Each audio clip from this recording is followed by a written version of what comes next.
En quelques mots, peux-tu te présenter et présenter les buts de l'association? Oui, bonjour, je m'appelle donc Didier Guilbault, je suis agent EDF en inactivité de service depuis pas mal d'années et je préside une association qui s'appelle les Amis de Cuba en Charente-Maritime. Alors suite à plusieurs voyages à Cuba, l'aventure a commencé en juin 2013 par la création avec Claudine et Chantal de l'antenne 17 de Cuba France, où j'étais à titre personnel adhérent depuis quelques années. Nous avons ensuite décidé de voler de nos propres ailes en créant les Amis de Cuba en Charente-Maritime en septembre 2016.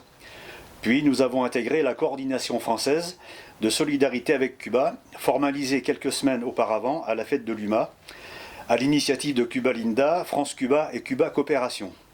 Cette coordination regroupe aujourd'hui plus de 20 associations, partis politiques et syndicats.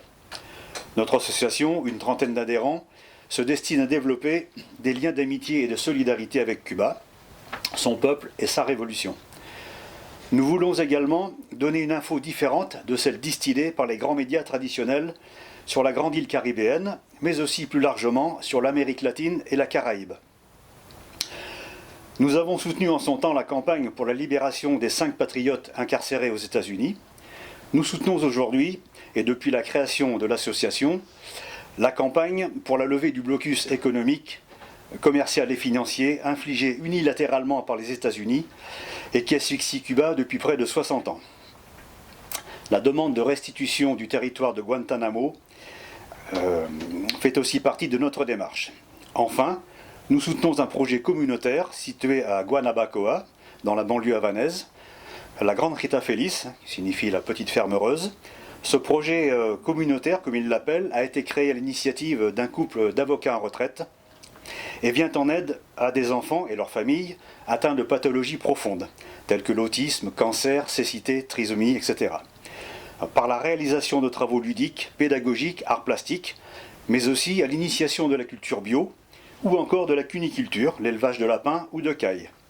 Nous leur acheminons ou faisons acheminer, à l'occasion de voyages, divers matériels pour le fonctionnement de leur institution.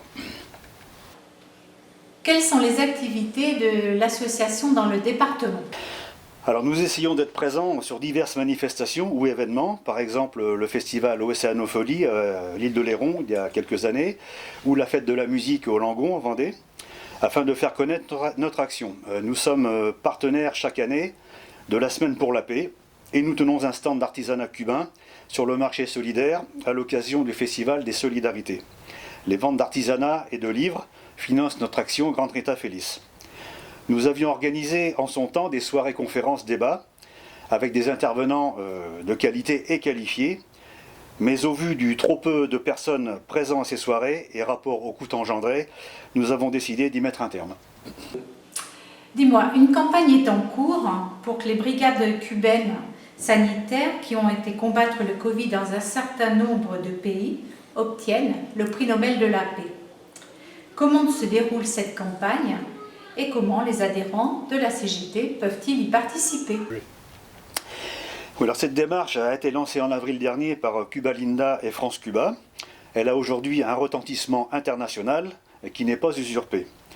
Depuis la création par Fidel Castro des brigades médicales Henry Reeve en 2005, ce sont des dizaines de milliers de personnels soignants qui se sont rendus dans plus de 60 pays de la planète pour venir en aide à ceux-ci, lors de catastrophes naturelles ou sanitaires.